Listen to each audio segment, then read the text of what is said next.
Olá, muito boa tarde a você, querido internauta do portal Amazonas 1. Estamos ao vivo em mais uma rodada de entrevista com os candidatos a esse pleito que está bem próximo. Dia 7 de outubro acontecem as eleições e vamos escolher os nossos representantes.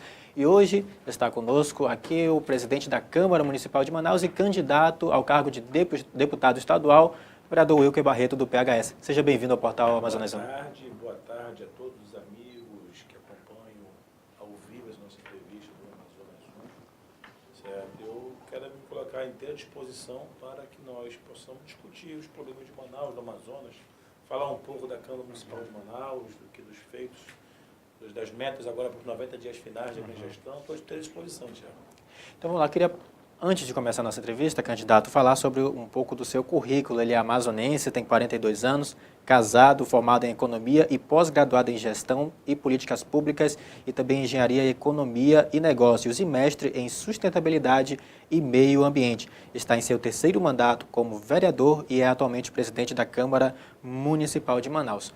Candidato, antes de conversar sobre Câmara Municipal de Manaus, que o senhor já é a segunda vez que o senhor está como presidente, o senhor, na verdade, foi reeleito presidente. Eu queria entender um fato que aconteceu quando aconteceram as convenções. O PHS estava coligado até então com o partido do Omar Aziz e depois, no dia posterior, se coligou a partido do então candidato Amazonino Mendes. O que aconteceu nesse caso? Não, o PHS não estava coligado. O PHS é um partido político, um partido orgânico, que nós entendemos que para essa eleição, o melhor nome para o Amazonas é o amazonino. Certo? De forma muito prática, como em 2017, nós não apoiamos ninguém e lançamos candidatura própria para governador. É desta forma que nós fazemos política. Da forma, eu divergi em 2017 do Arthur Vigílio, 2016 convergi com ele, 2017 divergi com ele e 2018 divergi novamente. Nós temos personalidade para fazer política. Mas não Certo? teve nenhum desentendimento, nada do porque tipo? Eu entendo. Houve alguma conversa com o prefeito? Não, eu conversei e me posicionei. Não vou caminhar, não concordo, respeito a decisão política dele, mas também tem que respeitar a minha.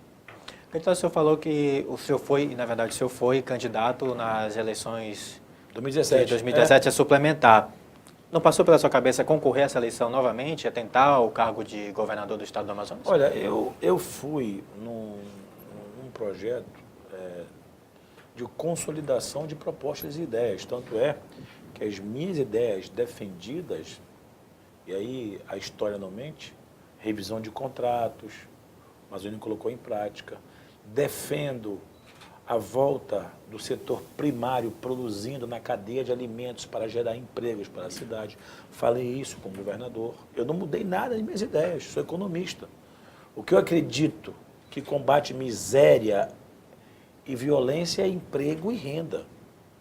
Certo? Eu continuo com os mesmos princípios, mesmas ideias, com os mesmos ideais e vou tentar levar isso para a Assembleia Legislativa. Passei 10 anos da minha vida trabalhando ativamente no Parlamento Municipal, que para mim foi uma grande experiência.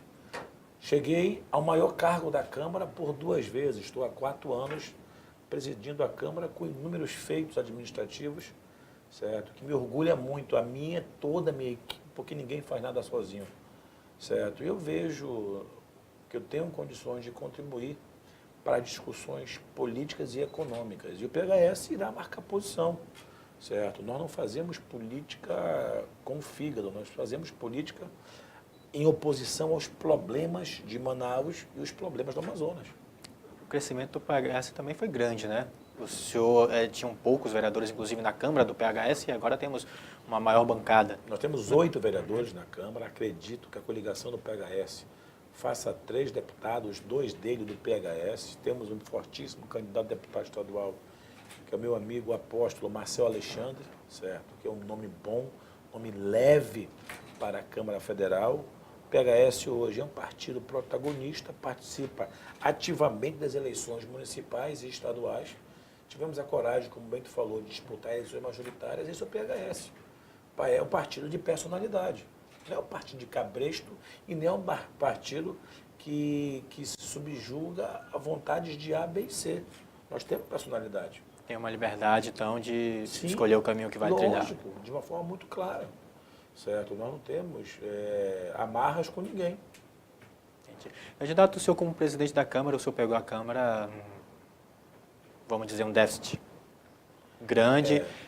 Como é que foi trabalhar a Câmara Municipal de Manaus nesse período de crise econômica financeira tão grave?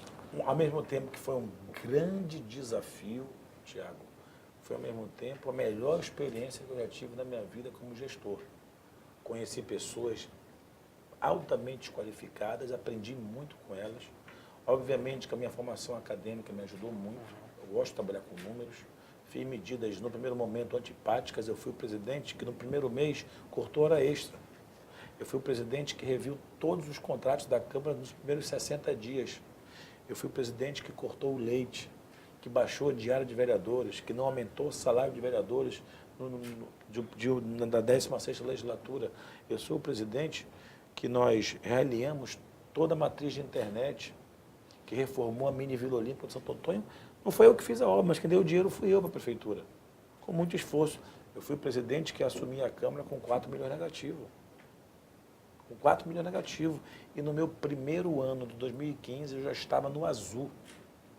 Certo? Então nós temos muitos feitos como plano de carreira, database os 4 anos, 28% de reajuste, plano de aposentadoria voluntária para os aposentados, ou seja, concurso 2003 sendo chamado agora. Nós tivemos inúmeros, anexo, primeira obra pública fiscalizada em tempo real pelo Tribunal de Contas.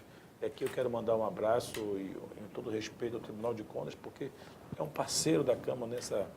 Nós temos projetos como uma nova escolha com o Tribunal de Justiça, onde nós trabalhamos jovens, crianças que tiveram um deslize na sua vida, mas que dão oportunidade. Nós temos o convênio com com a Lei Maria da Penha, no que diz respeito a tristes números ainda de agressões contra a mulher, e a Câmara é parceira do Tribunal de Justiça, ou seja, nós temos convênio com a Justiça Itinerante, a Câmara é parceira com as ações da Justiça Itinerante do TJ. Então nós temos uma Câmara muito de bons resultados, de bons feitos, e isso me alegra muito, juntamente com um corpo de funcionários efetivos e comissionados, me ajudaram a fazer até aqui o momento uma gestão, eu acho uma gestão ímpar. A Câmara da ISO 9001, a Câmara da ISO 14001, a Câmara do ABITS, ou seja, nós temos, graças a Deus, muitos desafios superados ao longo desses 4 anos. E se Deus quiser, eu concluo os 90 dias com um pique de quem está começando. Eu estou terminando meu mandato com um pique de quem está começando. Eu vou entregar, se Deus quiser, a Rádio Câmara. Um grande sonho, um grande veículo de comunicação para aproximar cada vez mais a Câmara Municipal de Manaus da sociedade. E a gente sabe a importância que tem as ondas das rádios, e principalmente a onda FM, ou seja, são conquistas que nós temos aí, o acervo digital, nós estamos digitalizando toda a Câmara, vamos botar a biblioteca virtual da Câmara, ou seja, eu tenho aí números que me orgulham muito, eu tenho certeza minha, toda a minha equipe, dos feitos que nós fizemos ao longo desses 4 anos. Legal. Candidato, o senhor é criador da lei do estacionamento fracionado. Perfeito. Uma lei que moveu muito, principalmente os shoppings de Manaus, que se voltaram, inclusive, contra essa lei e hoje, inclusive, estão cobrando preços aí, por exemplo, de 20 minutos, a carência diminuiu. Você passa 20 minutos, 15 minutos do shopping, você tem que pagar 1 hora. Como é que o senhor vê toda a situação e como é que está o andamento desse processo da lei do estacionamento fracionado? A lei foi derrubada no TJ por 10-8, apertado o placar. 10 desembargadores contra a lei e 8 a favores. Então, o que eu entendo na hora de legislar, Tiago? Eu não sou contra que cobre o estacionamento, apesar de que os shoppings, para licenciar sua obra, têm que ofertar as vagas, senão não licencia a obra. A cada 25 metros quadrados, uma vaga. Bem, esse argumento deles, que por causa que eles têm que dar segurança aos veículos, isso cai por terra. Já tem súmulas do STJ que diz que, independente de se cobrar ou não, o comerciante é responsável pelo carro do seu cliente no seu estacionamento. Quando eu fui legislar sobre a matéria, o que eu pensei? Se ele chega assim, Tiago, tu está aqui 6 horas, você pode sair com o seu carro e essa vaga é sua por 6 horas. Porque tu está pagando por 6 horas. É que nem a diária de hotel. Tu não compra 24 horas? Tu entra e sai do quarto 200 vezes se quiser. O que é o fracionamento? Se eu só vou ficar 2 horas, por que eu tenho que pagar por 6? Certo? Infelizmente, certo, nós botamos a lei em funcionamento e a lei, nós estamos sob recurso sobre a matéria.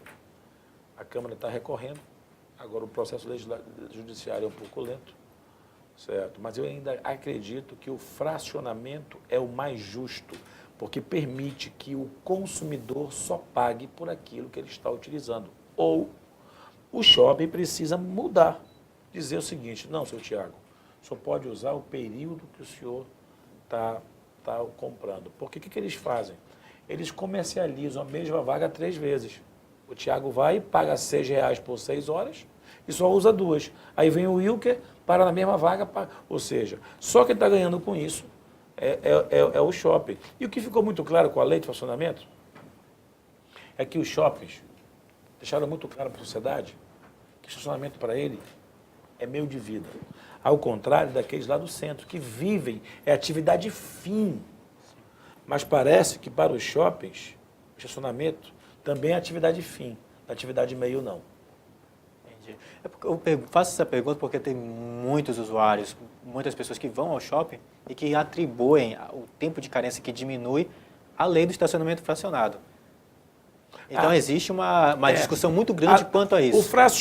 A carência é uma iniciativa deles. Inclusive era uma lei do Serafim Corrêa. Sim. Certo?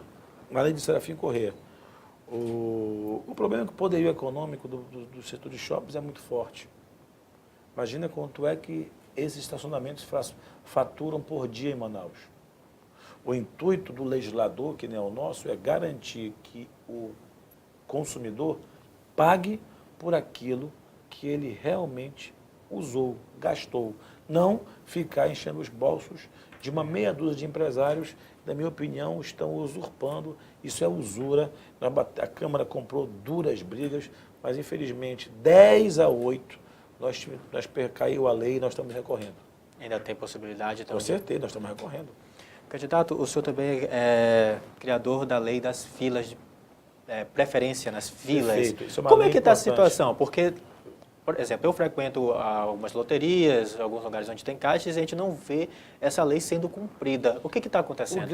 O grande papel, a dificuldade hoje, quem é que faz as leis? Câmara, Assembleia, Câmara Federal, Sim. Senado da República. Quem é o guardião da lei? Não é só a Câmara, o Ministério Público, tem a Justiça. A lei que acaba com caixa preferencial, ela nem precisaria existir se tivesse a educação. Eu fui educado, quando criança, que o mais velho tem preferência, principalmente o idoso, a gestante, o deficiente e a criança de colo. Graças a Deus, a expectativa de vida do brasileiro aumentou. E os caixas preferenciais têm filas quilométricas hoje. A lei no município de Manaus acaba com caixa preferencial. Você, meu amigo, minha amiga que está me escutando nesse momento, é lei, já está sancionado, é lei na sua cidade. Se você visualizar uma gestante, diga a ela, você não precisa ficar no seu caixa preferencial. Qualquer caixa é preferencial. Se você encontrar um cadeirante, diga a ele, você não precisa esperar o caixa preferencial. Todos são preferencial. Isso é uma lei que, se a sociedade estivesse devidamente educada, ela não precisaria, porque isso é mandamento básico de educação familiar. Como, infelizmente, existe aqueles que não têm, nós temos que legislar sobre a matéria. Por isso que hoje eu até aproveito o espaço aqui do portal para consolidar. Uma lei só é consolidada quando a sociedade não abre mão do seu direito.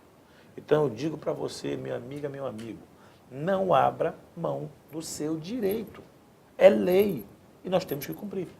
Candidato, vamos falar de propostas? Agora, Um dos seus panfletos que nós tivemos acesso, o senhor fala de proposta de ampliação do efetivo policial. Nós vivemos num período onde a segurança está muito estável. Existe uma guerra de facções, a população está no meio e tem gente morrendo. O senhor fala de aumentar o efetivo policial e também de melhorar a estrutura, porque está sucateada. Como é que o senhor vê toda essa situação da segurança pública? eu defendo, obviamente, a gente faz uma proposta não de execução, é uma proposta muito mais de chamar um tema. Eu defendo o seguinte, a segurança pública hoje é uma questão de segurança nacional. Antes fosse só o Amazonas, porque estava fácil de resolver. O crime organizado hoje domina os estados, sem exceção. Uns mais atuantes do que os outros. As nossas fronteiras estão desguarnecidas. Não adianta botar 10 mil homens aqui com um fuzil da PM, certo? Para trocar tiro com o bandido e no meio está o cidadão de bem. Se combate o crime organizado com inteligência. Às vezes você prende o bandido sem dar um tiro. Tem que ter investimento em inteligência e tecnologia. E o governo federal faça a sua parte.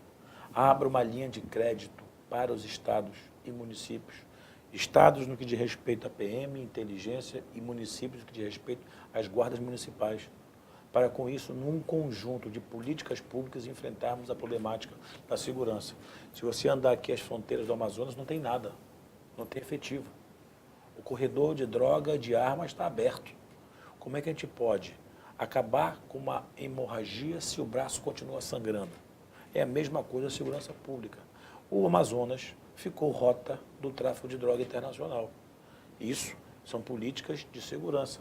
O meu papel aqui como deputado estadual é pedir do governo estadual e principalmente do governo federal que olhem como política nacional a problemática da segurança pública no estado do Amazonas. Você falou da Guarda Municipal, mas a Guarda Municipal não tem um poder de usar uma arma de fogo? Como é que seria mais ou menos essa situação? Não, porque isso é uma prerrogativa de cada prefeitura. Tem guardas municipais que podem fazer.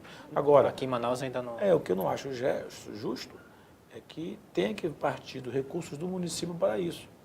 Mas também não existe uma política nacional de viaturas, armamentos, nem que não seja armamento, seja aquela pistola de choque. Mas já melhora a sensação de segurança nas praças. A Guarda Municipal, ela precisa ser utilizada, nem que seja nos logradouros públicos, já ajuda.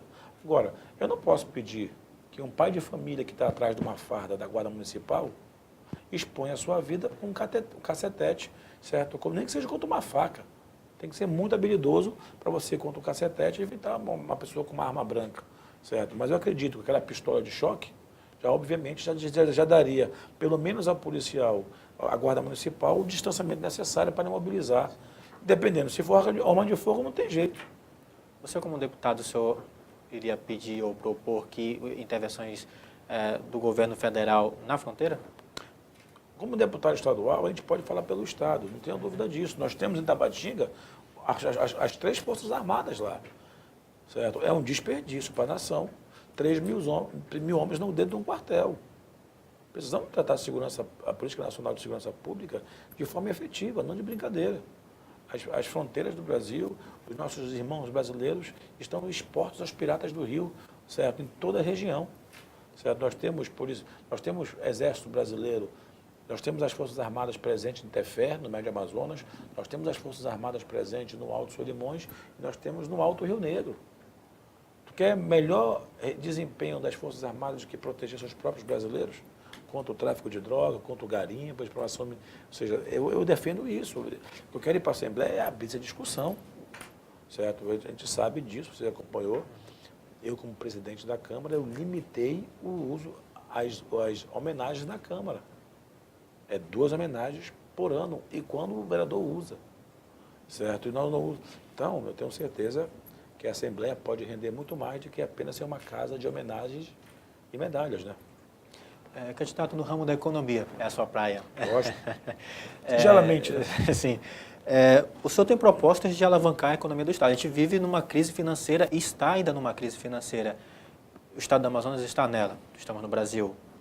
O senhor tem uma proposta de alavancar a economia de que forma aqui no Estado do Amazonas? Da mesma linha, eu quero defender do que defendi em 2017. Eu acredito que a Zona Franca de Manaus é um projeto que precisa ser mantido, mas aprimorado da forma que aí está, com essa matriz de PPB, ela está fadada ao fracasso daqui a alguns anos. Nós temos que olhar a Zona Franca como uma matriz mais moderna. Sou um defensor da BR-319, que vai diminuir o custo de vida de 4 milhões de amazonenses e brasileiros, mas não vai tornar o Amazonas competitivo só por causa da BR-319. Lembramos, nós estamos no extremo norte, nós não temos mercado consumidor, nós não temos portos. Sem os incentivos da Zona Franca de Manaus, o Amazonas vira um porto de lenha da noite para o dia, restando aos amazonenses a matriz extrativista, olhando para a floresta, como olha hoje o Pará. Não é isso que o Brasil quer? Então, o que eu defendo na Assembleia são as discussões das cadeias econômicas secundárias. O fortalecimento da Zona Franca, ou seja, trazer para dentro da Assembleia um discurso numa área que eu acredito que combate miséria e violência, que é emprego e renda. Conversar com os segmentos da construção civil, começar com o segmento do comércio, como é que o parlamento estadual pode mediar problemas junto ao executivo, porque foi isso que eu fiz na prática na Câmara nos últimos 10 anos. Eu tenho um ótimo relacionamento com os setores produtivos. Quem gera riqueza a um país é indústria, comércio e serviço. E construção. Aí, obviamente, aqui dentro da construção civil, não é governo que gera crescimento econômico, o governo só tributa. Agora, precisa usar os fundamentos corretos para não sufocar aquele que gera riqueza. Nós não podemos ter um país, obviamente, a 100% assistencialista. Pergunta para uma pessoa que tem um Bolsa Família, tu quer um Bolsa ou um emprego de R$ 1.500? Nós temos que trabalhar o emprego, é o emprego que traz o desenvolvimento, certo? É nisso que eu acredito e é nisso que eu quero defender, certo? O interesse do meu Estado e na minha cidade, se for assim a vontade de Deus, a partir do ano que vem na Assembleia Legislativa. O Amazonas importa muitos alimentos, inclusive. Como é que fazer para mudar? Porque a gente tem a farinha, tem açaí, tem olhar o que fazer? Olhar com uma visão de gestão para o setor produtivo. Tudo gira em torno do consumo. A banana de Manaus hoje é de Roraima. E nós temos inúmeros produtores do interior do Amazonas que não têm network, não é que não saibam produzir e que não têm matéria-prima, é que eles não têm network com o capital.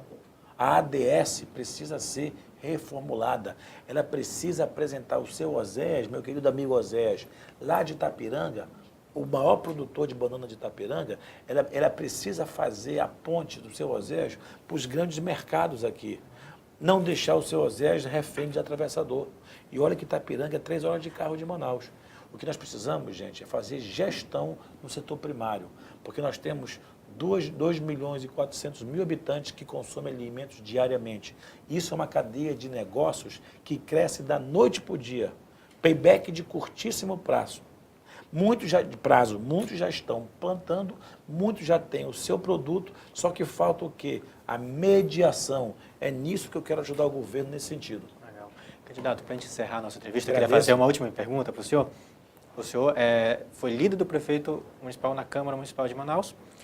O senhor agora apoia a Amazonino Mendes, uma eventual eleição ali, ganhando o cargo de governador, e o senhor indo para a Assembleia Legislativa, o senhor tem essa visão de se tornar presidente na Assembleia Legislativa? Olha, é um passo de cada vez, né?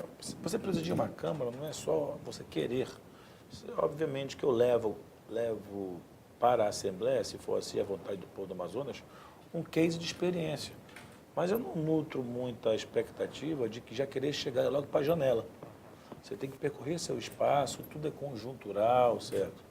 Política é muita parcimônia, por isso que eu estou vendo muito candidato aí a governo que não ocupou cargo nenhum. Não tem experiência nenhuma administrativa, nem no setor privado, nem no setor público. Ninguém começa jogando bola na seleção brasileira. Você começa pelos clubes de base, passa pelos clubes medianos, os grandes clubes, vai para a Europa, joga no Brasil, vai para a seleção brasileira. Então é uma temeridade. Tão nocivo quanto a corrupção é a incompetência. Se houver essa possibilidade, o senhor está pronto para assumir uma carga de presidente? É mais difícil administrar a Câmara, acredite. Tem mais parlamentar.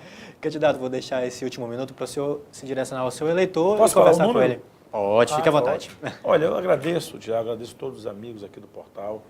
Amazonas um veículo que permite a interação com a cidade. Quero fazer aqui também um comunicado que vou lutar, apesar de não ser da esfera estadual, mas você, meu amigo do interior, que recebe as imagens da internet com dificuldade, é uma vergonha hoje o serviço de internet no nosso interior. Isso é um desserviço à República, é um desserviço ao nosso Amazonas. Eles não dão serviço no interior, mas cobram serviço como se assim o estivesse fazendo. Eu estou andando bem no interior, você praticamente fica isolado. Então, eu vou puxar essa discussão na Assembleia, vou cobrar a bancada federal, vamos cobrar essa discussão.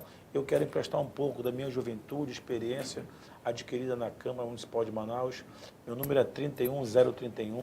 Eu tenho um amigo candidato a deputado federal, que é o Marcel Alexandre, 31031. Desculpa, 31 Marcel, 31031 é o Wilker Barreto. E nessa eleição eu estou apoiando a Amazonino 12. Ok. Muito obrigado mais uma vez, candidato, por ter recebido o convite. Essa entrevista você vai conferir na íntegra daqui a pouco no Facebook e também em nosso site, no amazonas1.com.br. Nós seguimos com essa rodada de entrevistas durante toda a semana, sempre às 11 da manhã e às 15h30. Muito obrigado a você, nosso querido internauta, portal Amazonas 1, informação com qualidade.